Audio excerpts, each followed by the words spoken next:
You're listening to the Fresh Hell podcast.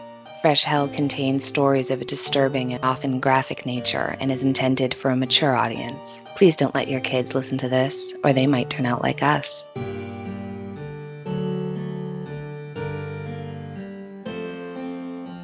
Hi, I'm Annie in Massachusetts, where it is mostly safe to swim in lakes and other bodies of fresh water. Mostly. And I'm Johanna in Austria, where it's also pretty safe to swim in freshwater rivers and lakes. And you're listening to Fresh Hell, your favorite international podcast. The podcast hosted by two women on different continents who met online, started a podcast together and became friends, but have never met in person. The universe is conspiring against our meeting. I'm convinced of that now. There's a curse. I just keep making plans to visit and the gods laugh at me. We're cursed. It's fine though. We're fine with curses. At least the curse is on brand for us. You're not wrong. Johanna, do you know what our local freshwater has in common? Leeches. I was like, I wonder what terrible things we both have in water. Leeches. I know another thing. We both have to be careful in winter to make sure the water or the ice on the water is a little over 10 centimeters or at least 4 inches in thickness if you want to walk or skate on it. Yeah, that's right. You don't want to go out on thin ice. But now it's summer and we don't have to worry about ice. And because I'm in Europe, one of only 2 continents, Antarctica is the other one, where crocodilians don't currently exist in the wild, I am safe. And Annie is too far north for them, so she's safe as well. But there are a lot of places in the world where you do need to worry, or at least be aware that you are cohabitating with some of the world's oldest predators.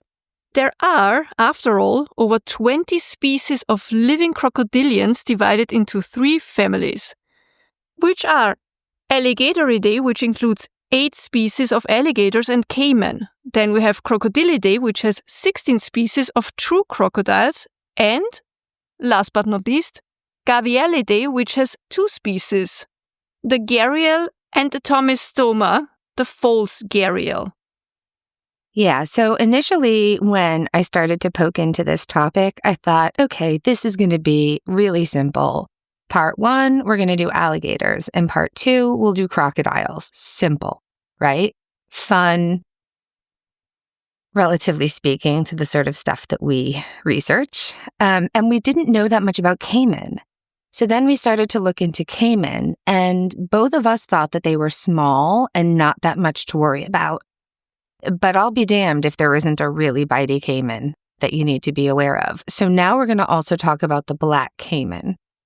And then I thought, well, gharials are those like super long snooted fish eaters, so they're more of a footnote, you know what I mean? Let me just look up the tomistomas, the false gharials. Wouldn't you know it, they have a very complex and deeply nuanced history of bitiness. So now the plan is today we're going to tell you about traits all members of this class share, right? And then we're going to start with the Alligatoridae, and we're going to start with the Chinese alligator and then the North American alligator, and we're going to see how far we can get. So let's see what we can get to today. And then next week, we'll be talking about caiman, the true crocodiles, and we're going to touch on the gharials and the false gharials because they're the problematic ones. There's always a problem somewhere. We're going to tell you about it. All right, so crocodilian or croc is the umbrella term for all of these creatures. And if we're talking about true crocodiles, like we will be next week, we'll use the full name and say Nile crocodile, for example, or American crocodile, or saltwater crocodile, which are also known as salties. We'll be talking about them next week. And a note before I begin, I just want to remind you that we are not biologists. Any errors in this are mine, and we have a lot of sources, as usual. Primary sources include the Smithsonian, a website called Science Direct, where you can read academic papers, a New York Times article by Corey Kilgannon called, quote, "The Truth About Alligators in the Sewers of New York," The National Endowment for the Humanities has an online magazine called Humanities, and the cover story for their spring 2021, volume 42, number 2 issue, is an article entitled, quote, William Bartram's Man-Eating Monster, an early American naturalist's terrifying account continues to color how the public views an iconic reptile. This is by Mark V. Barrow, Jr. There's the book Man-Eaters by Michael Bright, the Crocodile Specialist Group, Encyclopedia Britannica, contemporary newspapers from newspapers.com, and of course, others as we go. You see why we can't list everything? It's like this is just skimming the surface. But as usual, all of our sources will be listed in the Facebook albums and on Patreon, and you can email us at freshhellpodcast@gmail.com if there was something you couldn't find or you'd like a source list for any of our episodes. Let's start at the beginning, or at least back to the Mesozoic era. The Mesozoic era began 252 million years ago, and it's divided into 3 periods. The Triassic period, the Jurassic period, which is Annie's favorite, and the Cretaceous period. The first alligator ancestor, an archosaur, shows up in the Triassic, which means that alligators were already here when the first dinosaurs appeared. Alligators and crocodiles are not the only living things on Earth that predate the dinosaurs, though. We have horseshoe crabs, sturgeon, jellyfish, sharks, and more, and they are all predating the dinosaurs. Crocs are one of the 2 surviving kinds of archosaurs. The other, the croc's closest cousin, wanna take a guess? It's birds. And they have more in common than you might think. They both have scales overlaid with keratin, called scutes, and on a bird you have to look at their feet to find them. They both lay eggs with cloaca, a single opening that is a part of their digestive, urinary, and reproductive systems. By the way, guys, you know it? All these special terms, they exist in German as well. They're just pronounced completely differently. So if I put the emphasis on the wrong syllable, that's because I'm a German speaker, so forgive me. So I looked it up because that's how horrible my brain works. It's just my brain is evil. But I was like, oh, eggs. And yeah, apparently alligator and crocodile eggs taste like chicken, or like chicken eggs, I should say, but creamier and richer in flavor is what I've heard. They are still considered indigenous delicacies in some places, but on the whole, please don't ever mess with any kind of wild animal egg. You know, I think that goes without saying, but I'm saying it again just in case. Yeah. But apparently they're yummy. I was just curious because I was like, well, if birds and alligators have that much in common, how similar are the unfertilized eggs? Does that make sense? Anyway, so they both care for the hatchlings. Yes, you heard that right. Crocs are the only lizards to take care of their babies. The heads of both crocs and birds attach to their spine in the same way, so that it's allowing them for an excellent range of motion, making crocodilians the closest living non-avian relatives to dinosaurs. And I know you're thinking, but Annie and Johanna, if alligators and crocodiles were here before the dinosaurs, then how did they survive whatever killed off all the dinosaurs? That's a good question. The answer to that lies in how adaptive they are. Crocs can be dormant for long periods of time, and because they are semi-aquatic, the combination allowed them to survive the mass extinction event that killed around 75% of life on Earth. They don't use hibernation like mammals do to survive extreme cold, they use brumation. It's similar, but differs from hibernation because they are more aware and may occasionally move or drink. They lower their body temperature and metabolism because less active, and they might stop eating.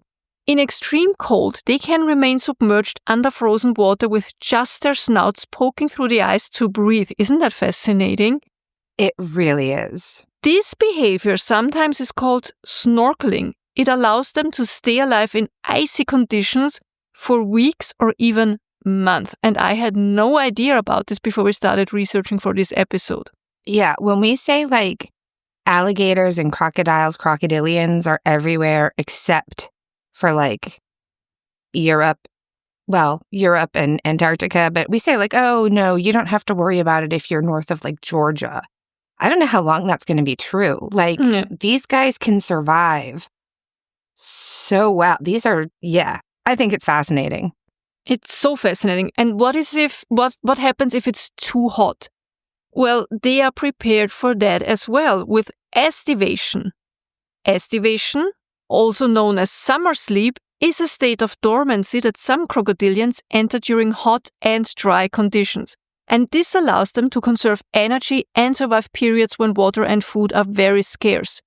During estivation, their metabolism, heart rate, breathing, it also slows down significantly. They often seek shelter by burrowing into the ground or hiding in caves to escape the heat. Freshwater crocodiles, for example, may estivate underground for several months each year during the dry season. And it's making the process crucial for their survival in arid or seasonally dry environments. Yeah, they're really amazing. It kind of takes me back to biology class. So if you need a helpful hint on how to remember brumation and estivation, I used to think brumation, like to remember which was which. Do you know what I mean? Like, don't get sidetracked. Don't get into it's cold in here. There must be some clovers in the atmosphere. No, don't go there because you have to stay on track. This is a quiz. It's brumation. How do you call this kind of connections in English? This kind of little mnemonic devices, maybe? You know how we call them in German? How's that? Eselsbrücke. Donkey bridge. What is it? A donkey bridge. A donkey bridge? Mm-hmm. This is my new favorite thing. Tell me again how to pronounce it. Eselsbrücke, which means if you're stupid like a donkey, which is not true, donkeys are not stupid, but because they're so stubborn, back then people used to think they're stupid. And it's for stupid people. They have a bridge they can walk over like a donkey to remember things. Yes. Yep, that's me. Say it one more time. Eselsbrücke. Donkey bridge. Donkey bridge. Sorry for interrupting. I just wanted to know if you have a similar term for that. I feel like I'm probably giving you the wrong one. I don't know if it's only a mnemonic device when it stands for something. Like on the music scale, like all good boys deserve fudge to remember ace. You know what I mean? But I don't know. Someone will tell us. And then for estivation, I have another way to remember. This is how my brain works. So I just remember Gloria Estevez telling you to feel the heat and encouraging you to shake your body and do the conga. Because nobody congas when it's cold out. No, of course not. That's madness. One person hits the ice the wrong way and everyone is going down. It was a yard sale. Oh no, the carnage. So speaking of cold and hot, crocodilians are cold-blooded and they regulate their body temperature behaviorally. When they're too cool, they sunbathe. And if they get too hot, they can dig a burrow, find some shade, or open up their mouths to gape. When you see photos of gators or crocodiles like just lying there with their mouths open, by gaping like this is how they're able to help cool themselves off. It's kind of like a dog panting. So, I didn't know that either. I thought, do you know what I honestly thought about why they lay there with their mouths open? I feel like you're going to laugh at me, but it's fine. You thought they're thinking that food will walk in. Yes. You always see like birds and stuff walking around them like so unbothered. And I just always think like, I wonder if they just hang out like that all the time and kind of something just lands in their mouth. I mean, I'm sure they wouldn't say no to that. No, I think they would eat it. Yeah. For sure. But that's not actually the primary reason. It's not like when in my mind, I was like, well, they don't have anything else to do. Let's see if we can catch a pigeon. That's anthropomorphism is what that is. So let's talk about traits that all of these crocodilians share, okay? Because they share way more than they don't. And we're talking more specifically, of course, about the alligators and crocodiles in North and South Central America and in Asia, Australia, that sort of area. Those are the primary, the danger logs. Those are the ones we're talking about. All right. So all members of this order are semi-aquatic reptiles with short legs, webbed feet, armored skin, strong tails, and a lot of sharp teeth and an elongated snout. They all have a long snout, but the width and overall shape varies. Alligators and caiman have a wider snout. It's more U-shaped. And when their mouths are closed, they have an overbite. So they're showing you all those top teeth. True crocodiles can have either a broad or much more noticeably slender snout, but either way, they more taper into the shape of a V, with all the teeth visible. They're just a mouthful of teeth. Tomistomas start wide, then taper, and gharials have a distinctly long, toothy snout with needle-like teeth that makes them easy to identify than the others. They might be fish eaters, but I would not want to see one up close in the wild, right? Like, I know that they're innocent. They're not people eaters, the gharials, but they're, it's a nope for me. It's no thank you. It's a no. So for crocodilians, the muscles that close the jaw, that snap it shut, they are incredibly powerful and incredibly fast, allowing them to snap down on and hang on to their prey. You may have seen alligators at zoological parks with a little bit of electrical tape around their nose. That's because it's relatively easy to keep their mouths closed. They have weaker opening muscles, so the tape is all you need, if that makes sense. But good luck opening those jaws again once they're closed, right? Like it's like when Beanie gets a hot dog roll. Why do they tape their mouth closed? So that you can safely interact with them. Because just a little bit of tape around their snout and they can't get those jaws open. So if the doctor, for example, has to see them or something like that?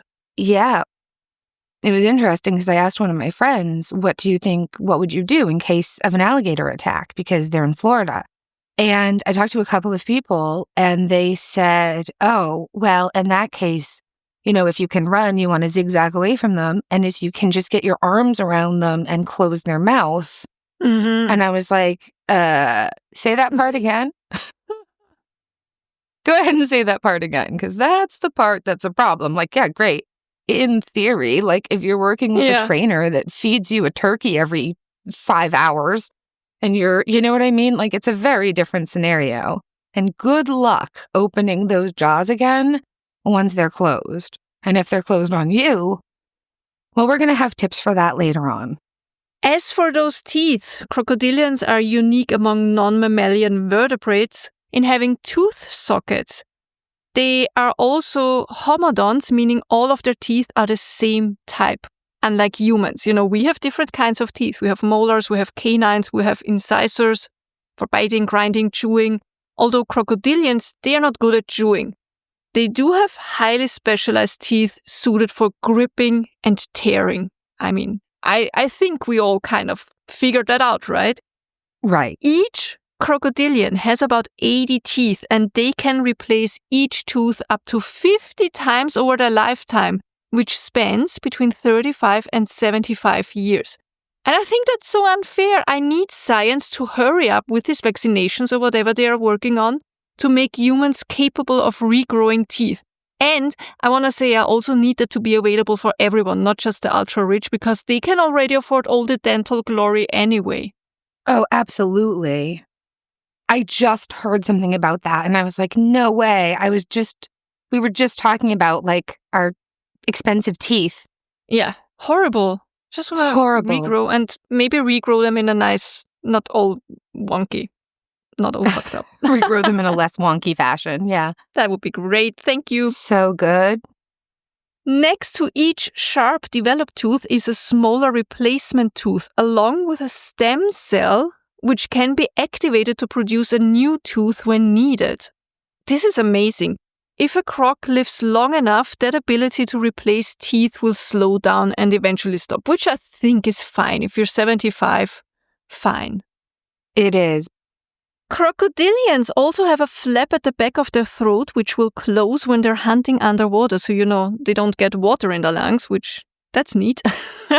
One last thing to mention about the snout before we move on is that at the end of each snout, if you look carefully, you can see what look like 1,000 of tiny freckles around their mouth and jaw.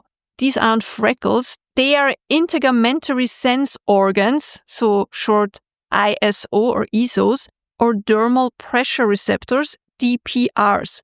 These are incredibly sensitive specialized organs, and they allow them to detect the slightest change in water pressure and vibrations. So even in low visibility conditions, they can sense tiniest vibrations, letting them know that prey or a threat is nearby. They also help them detect the salinity of the water, as some species can only survive in salty water for a very brief time.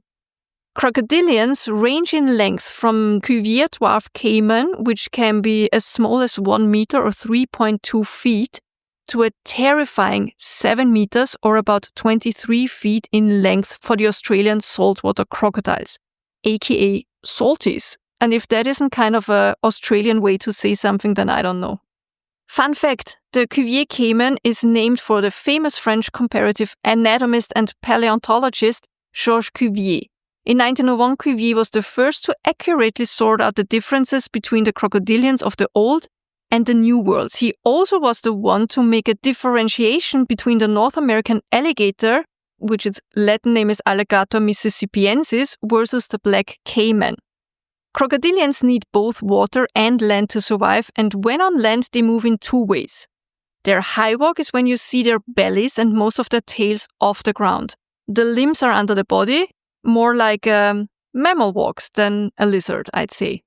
Yeah, it's always fascinating to me when you see them in like the very upright walking. And I feel like that particular walk is always accompanied by tuba music. It's very bum, bum, bum, bum, bum, bum, bum, bum, you know. That's true.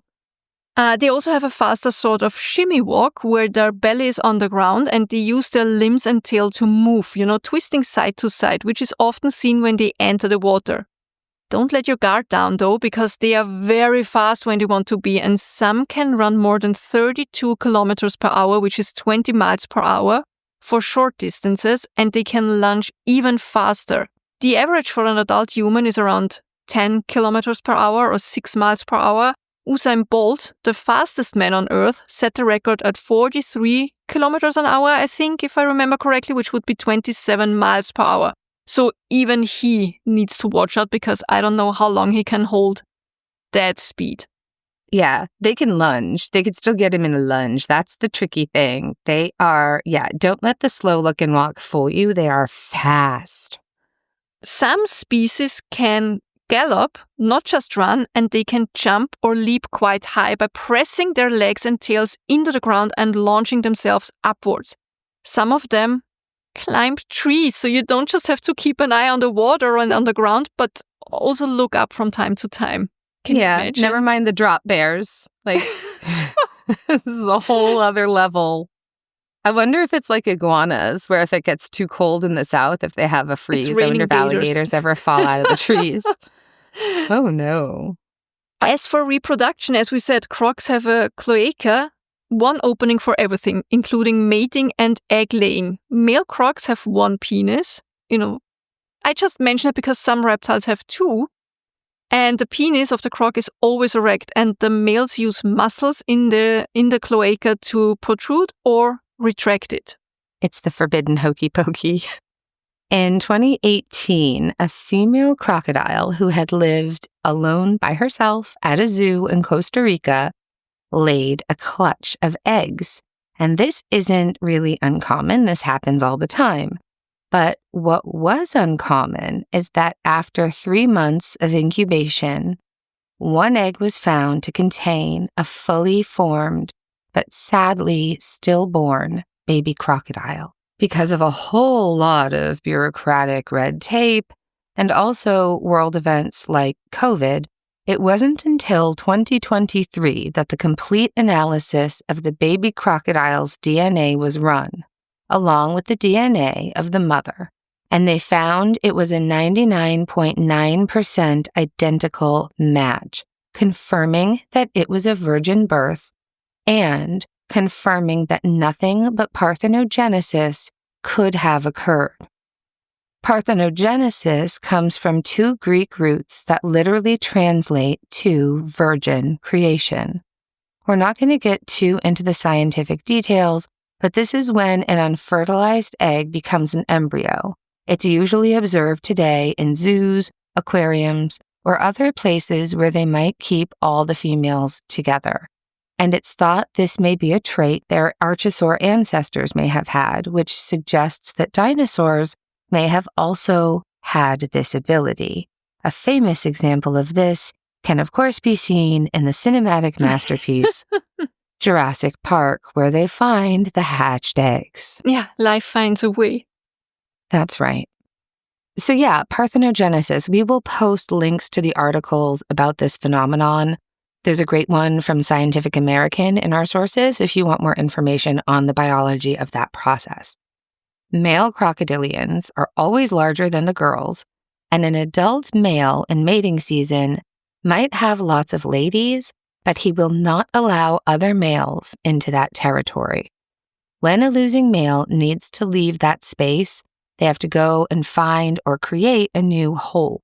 And this, I think, I didn't read anything scientific on this, but this is, I'm sure, how you get alligators in your swimming pool. You know, this is why they're there. They've been kicked out of their hole. They have to find somewhere else to live.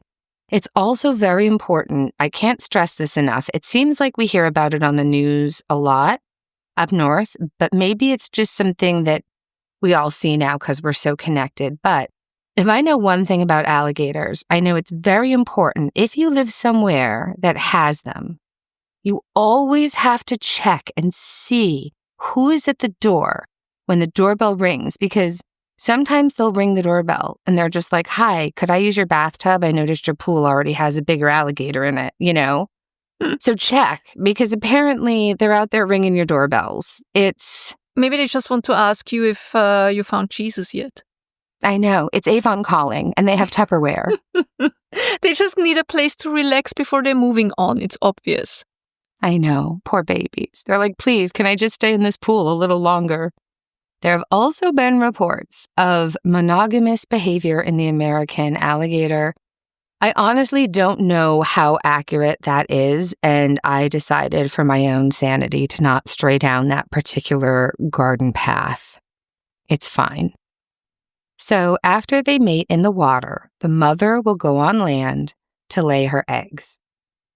She's going to choose a spot right near the water, or she'll dig herself a little hole of water called a wallow.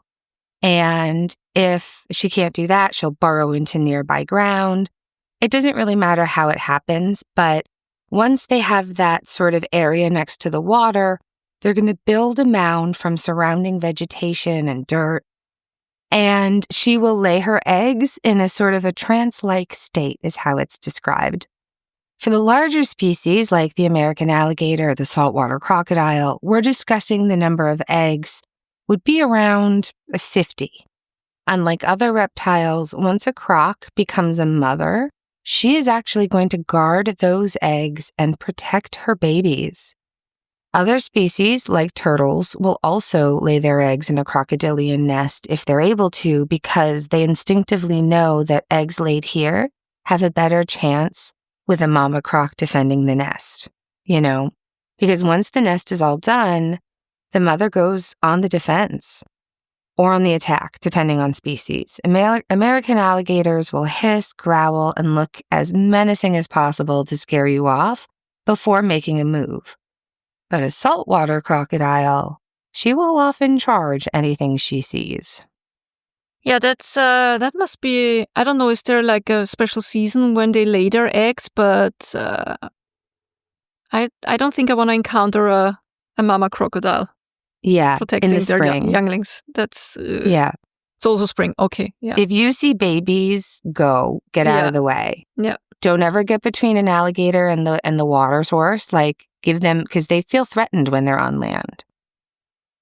Croc babies, like birds, have a little egg tooth at the top of their snouts to help them out of the egg, which will eventually then later fall off. Another interesting fact about eggs: is the temperature in the nest determines the sex of the eggs. Basically, if the nest is below 32 degrees Celsius or 89.6 degrees Fahrenheit, you get females, and above the temperature, males will develop. And because each clutch is large, each nest will have a mix based on how warm or cool each egg was. So there are different temperature zones, you can say. Right, yeah. It's like a huge pile. We'll post some pictures, but it's a giant pile of earth, and they're sort of buried and covered up. Yeah, it's not like a little nest. No, it's big. And when they are ready to hatch, the babies will begin calling from inside their eggs. And when the mom hears this, she will start to dig them up. And then very carefully, she will take her babies down to the water. She will also gently take an egg in her mouth and roll it around to help the baby hatch. It's such a strange thing to see these highly developed apex predators caring for their babies so gently and tenderly.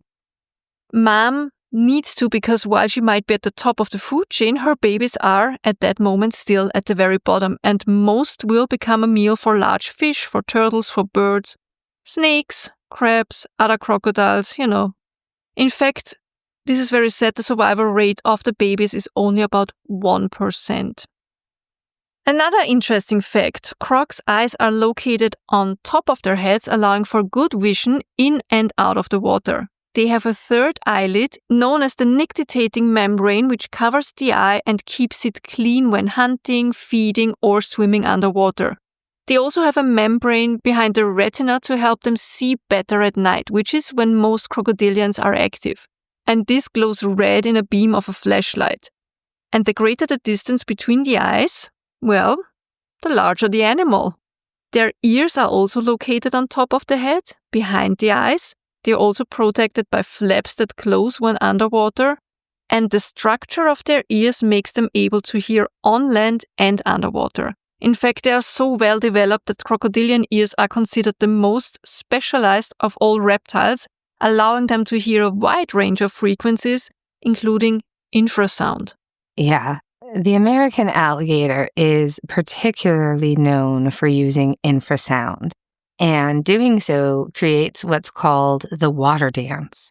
Basically, the way the sound waves move through the water, it makes the water look like it's dancing, like it's bouncing on the alligator's back. If you do a search for infrasound water dance, you'll see it. We discussed infrasound and the way it can affect humans, if you remember, back when we discussed the mystery of the Dyatlov Pass. Mm-hmm. And I think that was sort of one of what we both thought it might have been, right? Some sort of infrasound phenomenon, because certain tones of infrasound are distressing to humans. And so you get that feeling of like the hair on the back of your neck standing up when you hear an American alligator, the noisiest of the crocodiles, roaring, right? Like if you hear that sound, there's a part of you that's like, oh no, like deep inside. And that's the part of your brain, often known as, ironically, the lizard brain. But it's actually several parts, including your brainstem, your cerebellum, and the basal ganglia. And this lizard brain, quote unquote, it covers the basic things that we generally don't ever have to think about, right? Like breathing, how you swallow without inhaling air, primal urges like mating or defending yourself. And I think it's just interesting because now we know that they use infrasound in like horror movies at certain times. So it just seems like this old part of our brain that recognizes infrasound as danger. I just thought it was kind of interesting that they use it so frequently. I mean, it's also this kind of just looking at a crocodile is evokes this primal fear, don't you think? It does. If you can even see it, like how well camouflaged they are is, yeah, it's pretty crazy to me. And also they can tell, like one alligator can tell how big another male alligator is if they're challenging for space. They can actually tell how big each other is by their roar. So sometimes you'll have them roaring across like a pond at each other, and the hope there is that one of them will just go to your swimming pool. He'll be like, all right, I get it. You're way bigger than me. I'm going to go move into this lady's pool. It's fine. that's kind of how that goes down sometimes. So other things to talk about crocodilians, they are very well known for their patience. They will stalk and wait and wait and wait and wait until the right time to strike. Like, they are very patient. Scientists think that they can actually judge distance with their eyesight, which makes them good at jumping out of a river to get an orange off a tree. And it's wild because they're these fierce apex predators, and yet they've been documented working together using sticks to try to lure birds. And they sometimes work together like this in order to hunt. So I don't love it that they're working together. Anytime things start working together to like get you. Especially if it's a species that is usually very solitary. Yeah, it's like, no. We want to be on our own pretty much all of the time, except during mating season where we're going to have our fun. But otherwise, just go away. No interest in any kind of, relationship. And then, but actually, if you are on the menu, maybe I'll work together with this guy I hate to eat you specifically. Yeah, we mentioned earlier that crocodilians have armored bodies. What they have are called osteoderms, and they are these bony plates that grow beneath the skin, beneath the epidermis, and they provide a really strong level of base armor. Crocodiles have this, but so did dinosaurs, especially if you think of like Stegosaurus, or, for example, the modern-day armadillo, right? That is all osteoderms. And then on top of those osteoderms, you have scutes, which you mentioned earlier briefly. Scutes are armored plates. They're made out of keratin, which is what horns and hooves in our fingernails are made of. They make up the visible armor on a croc or gator. And one of the easiest to understand examples of scutes, other than the little scales on bird feet, is if you look at the back of a turtle or a tortoiseshell, you can see that there are these scutes that sit next to each other, making up a pattern. They don't overlap at all. Some species of crocodile you can identify more easily by their scutes and like where they're placed.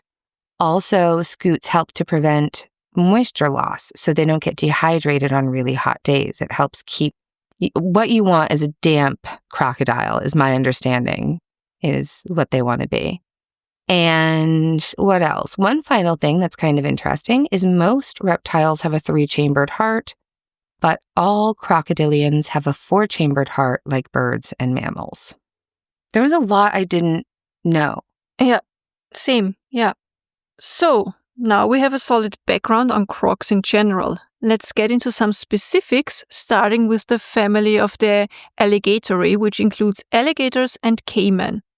We'll do this from least to most dangerous to humans, and so we will start with the alligators, and there is a lot to talk about, including mail-order alligators, alligators in the sewer, alligator wrestling, the most terrifying gator attacks on record, and how to survive should you be mistaken for lunch. Or not mistaken, you're just their lunch, what can you do? It is believed that the word alligator comes from early Spanish explorers who referred to alligators as el lagarto, or the lizard. Documents show early English spellings of the name included alligator and alligato. The first alligator species we are going to discuss briefly is the Chinese alligator. Some people believe that the mythical dragon of Chinese art and culture may have been inspired by these alligators. There are a total of 8 species in this family, and this species is special as it's the only one to live outside of the Americas. Chinese alligators were once widespread across the middle-lower Yangtze River region. They inhabit slow-moving freshwater environments such as rivers, streams, lakes, ponds, swamps, rice paddies, and irrigation networks, and are known for their extensive and very elaborate network of tunnels they dig. They stay in these tunnels to hide from people and during cooler weather. The wild population today is a really upsetting number. It's fewer than 150. And they are found only in the Yangtze River Valley. They are being bred in several places, including the St. Augustine Gator Farm in Florida. They are shy, not known to attack people, and while human remains have sometimes been found in the stomach of them when hunted by humans, it's believed that they did not attack the person but rather scavenged food from the body that, a drowning victim or similar. All crocs are opportunistic carnivores, and there are also known scavengers who will help take care of any remains they come across. I mean, your cat would eat you if they don't find it. So, the regular diet of Chinese alligators includes bugs, fish, snails, rodents, crustaceans, fish, and some waterfowl. And they are much, much smaller than the North American alligator. The average adult is 5 feet or 1.5 meters, but the largest Chinese alligator measured in modern history was 7 feet and 1 inch, which is about half the size of the largest living American alligators. Most weigh less than 50 pounds or 23 kilograms, but they can weigh up to 85 pounds or 38.5 kilograms.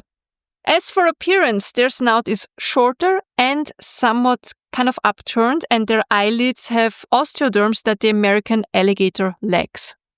Yeah, I think their little like bony plates over their eyes, I think it makes them look cuter. Like they have a little upturned button nose. It's cute, isn't it? Yeah. He's kind of I think they're quite cute, to be honest. If I was born in the 50s, I'd have a mail order alligator. I'm the problem, it's me. There are breeding programs around the world for the Chinese alligator, and they're trying very hard to increase the population. We, of course, have links to more information on these critically endangered alligators in our sources. But now it is time to move on to the next most dangerous animal in this family, the largest native lizard in the Americas, the American alligator, or Alligator mississippiensis. People always think Florida, I think, when they think about alligators, but they aren't just plentiful in Florida. They are also found in freshwater in Louisiana, which, fun fact, has the most alligators, not Florida. They're also found in Georgia, Alabama, and Mississippi. They're in the Carolinas, both north and south, and parts of Texas.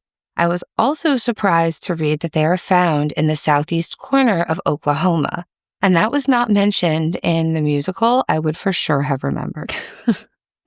Alligators. Alligators are also in the southernmost part of Arkansas. Southern Florida has them, of course, but southern Florida also has crocodiles, which we'll discuss next week. But Florida is the only state to have both. They are also found in northeastern Mexico, specifically in the states of Coahuila, Nuevo León, Tamaulipas, but generally speaking, Mexico has more crocodiles than gators. Young alligators have yellow tail stripes that darken as they become adults. We mentioned before that their upper jaws overlap the lower, so only the upper teeth show when their mouths are closed. The average size for an adult female is 2.6 meters or 8.2 feet, and a male is 3.4 meters or 11.2 feet. Large males can reach a weight of nearly half a ton or 1,000 pounds, which is 454 kilograms, and gators live to be about 50 in the wild. Alligators, as we know them today, have been around for 84 million years, and they play a crucial role as an apex predator in their ecosystem. As we said, small alligators, they also eat bugs, snails, fish, crabs, and so forth. Larger alligators will eat large fish, turtles, snakes, birds, mammals, crayfish, and other alligators. Yeah, alligator ladies are very protective of their young, but the males, they don't really care. They don't know whose babies those are. They're just an appetizer. And bigger ones will attack young ones if they're hungry. Alligators like a big meal, and this is especially important in Louisiana, the state with the most alligators, where they are crucial to controlling the population of nutria. We have them here too. I love them. Nutria are really cute. They're an absolute menace because they are an invasive species. Apparently, they were introduced to the state 100 years ago or so as part of a fur program. They are basically the South American beaver and are also known as coypu. Unfortunately, they really wreak havoc on the ecosystem and they reproduce quickly and reliably. So without alligators, whose main food source are nutria, and coyotes, who also have been very helpful in culling them, the state would be overrun, I think. And like all crocodilians, a lot of the food gators eat is swallowed whole, and their stomachs then can break down the bones. It takes a few months, but, it gets the job done. Yeah, it reminds me of that experiment you do in science class in school, where you put a chicken bone in vinegar, and then you track how long it takes to get all bendy. It's gross. Did you guys do that as kids? No.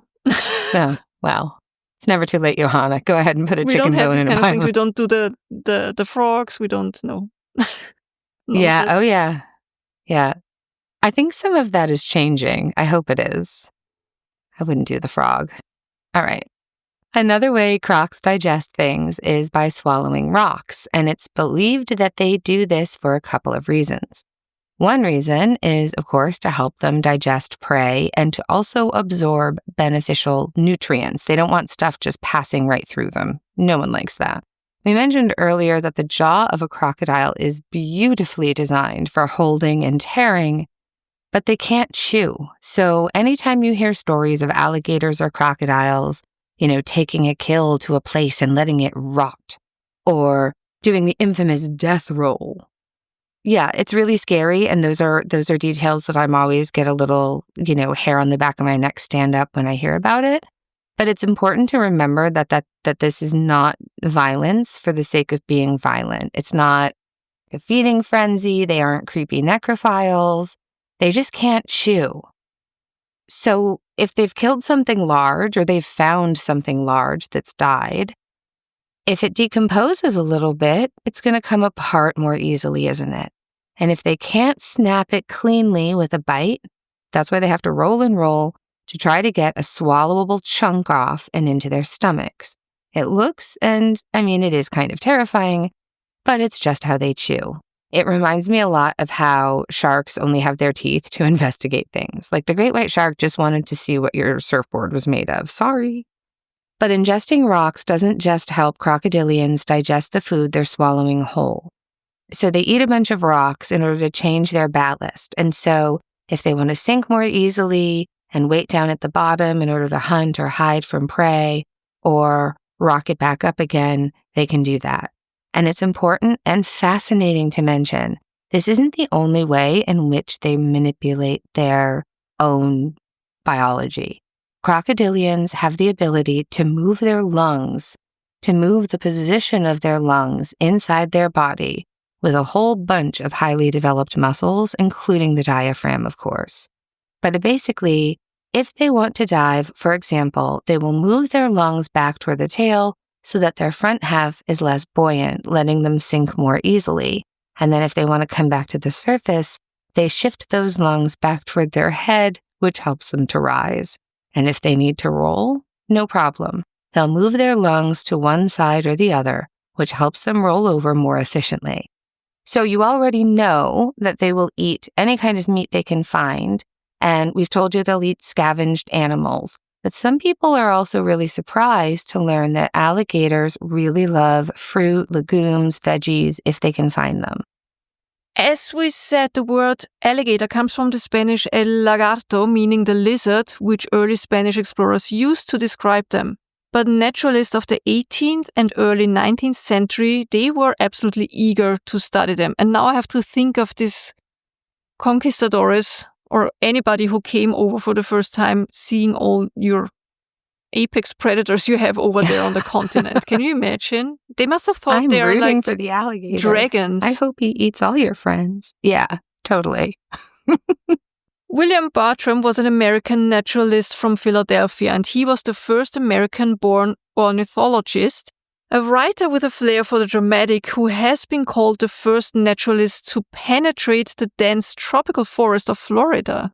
He wrote a book known as Travels, which tells the story of his exploration of England's southern colonies in North America between 1773 and 1777. And if you think Freshwater murder mystery and the macabre throughout history is a long, full name, the book's full title is Travels Through North and South Carolina, Georgia, East and West Florida, the Cherokee County, the extensive territories of the Muskogulgis or Creek Confederacy, and The Country of the Choctaws, containing an account of the soil and natural productions of those regions, together with observations on the manners of the Indians.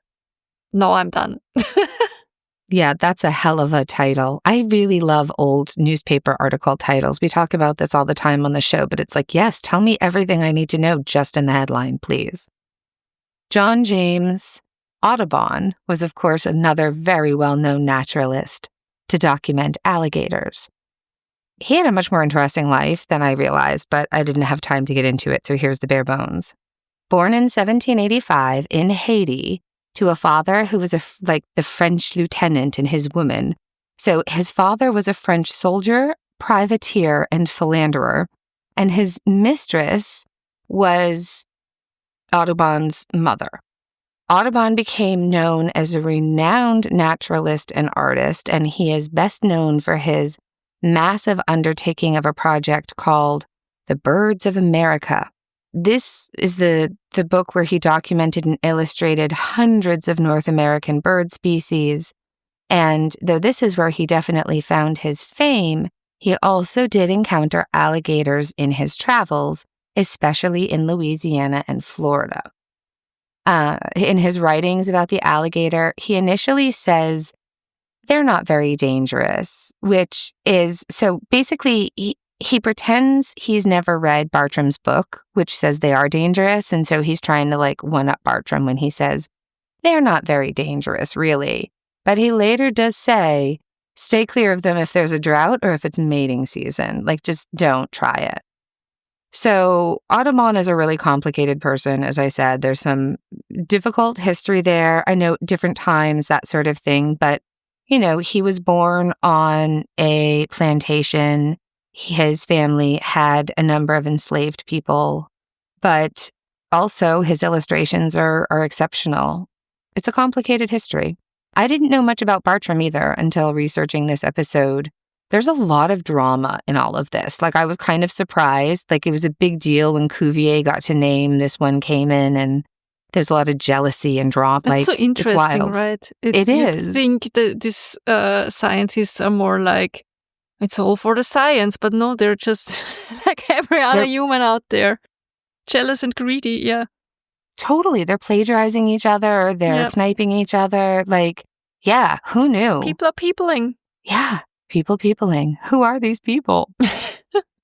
All right. So on record, the earliest attack on record in the United States was in 1685 when René Robert Cavelier, who was the famous French explorer, he claimed and named Louisiana territory for France. He was crossing the Colorado River in Texas.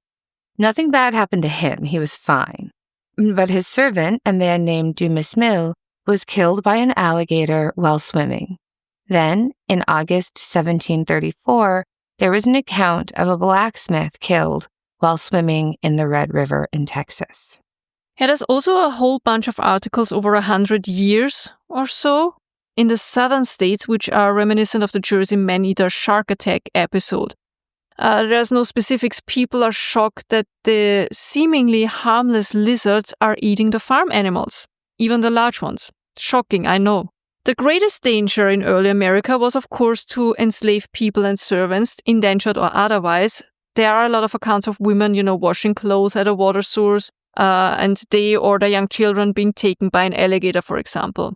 So if you had someone else to fetch your water and wash your clothes, you were obviously a lot safer than whoever was at the water's edge. That's right. To quote author Michael Bright's 2002 book, Man-Eaters, this is from page 170 and 171. Quote, the Mississippi State Plant Board, for example, records a black child being grabbed from right beside his mother at Alligator Lake, Bolivar County. Could it be that hundreds of black slaves suffered the same fate, their disappearances unrecorded? In 1836, refugees from the Mexican Wars were exposed to the same fate.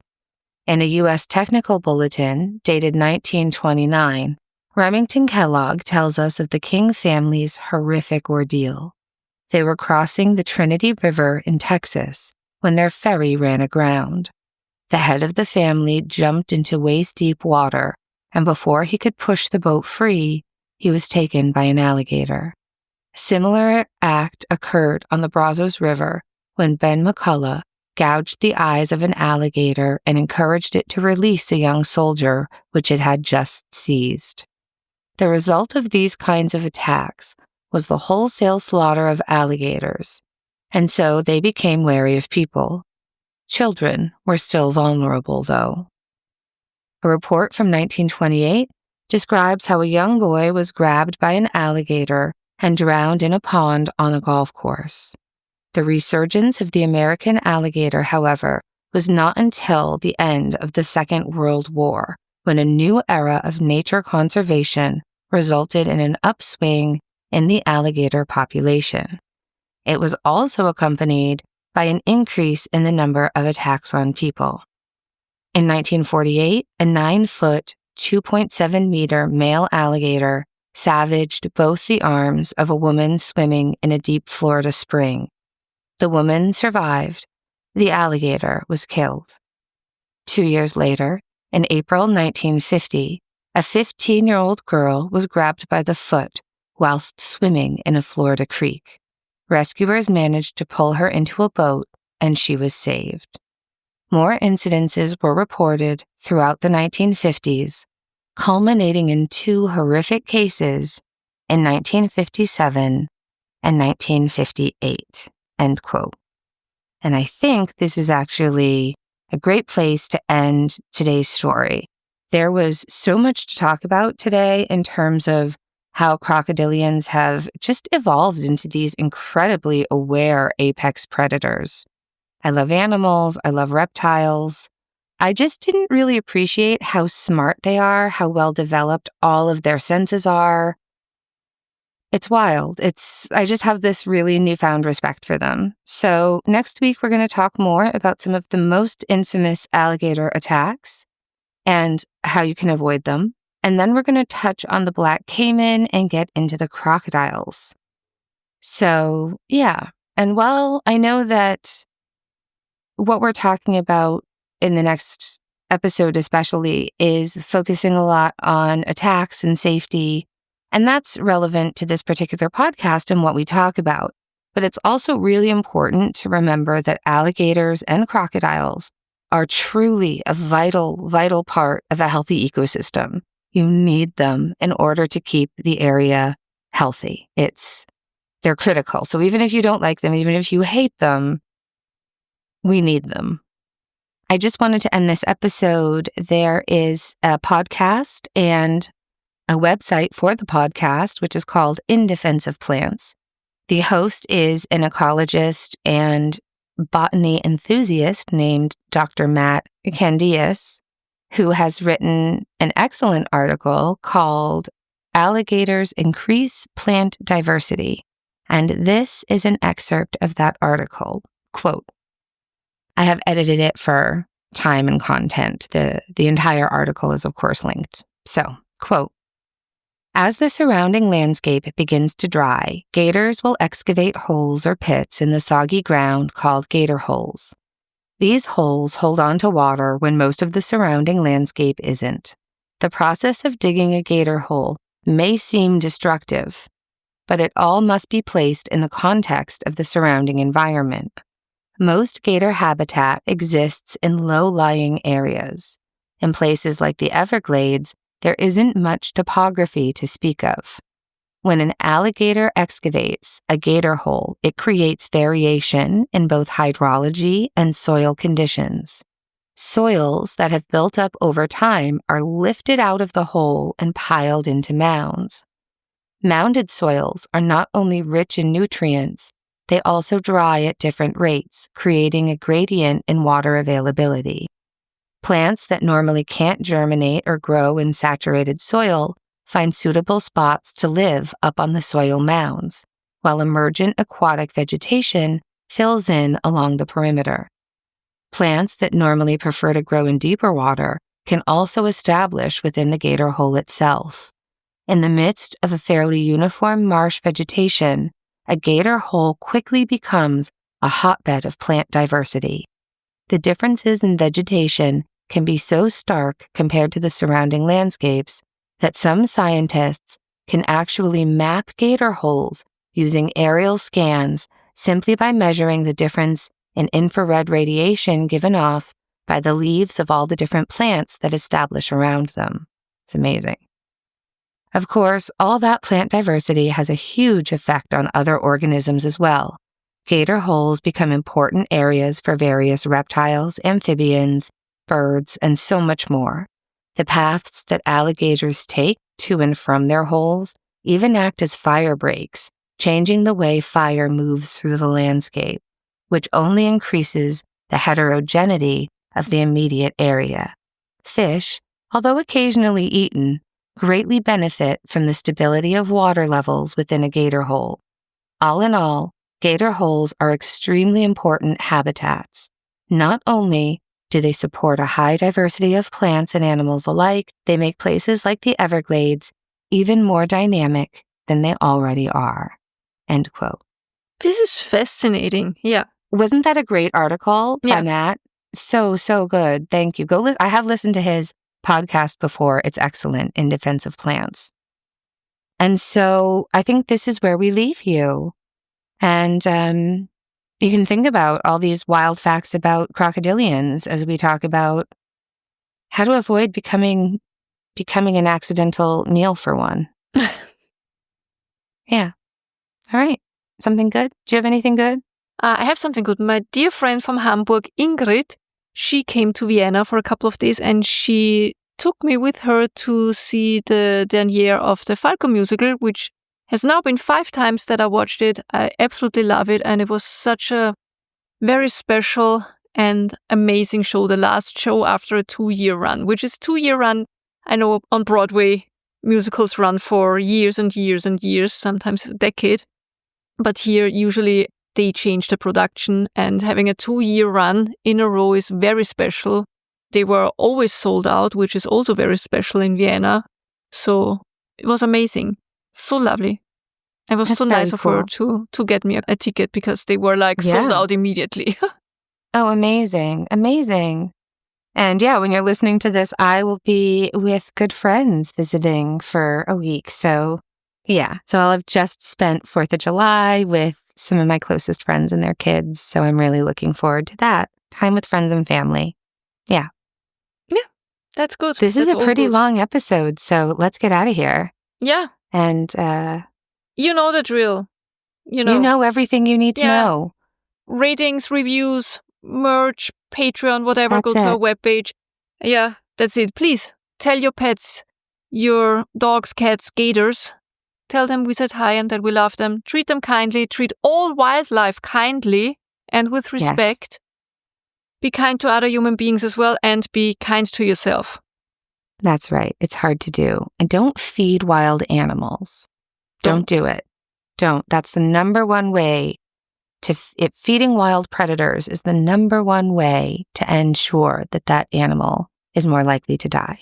Don't do it. I know it's tempting. I know it's tempting. But don't do it, because if they get confused and someone gets hurt, they're going to kill it. Yeah. All right. As Churchill said, if you're going through hell, keep going. Tschüss. Bye.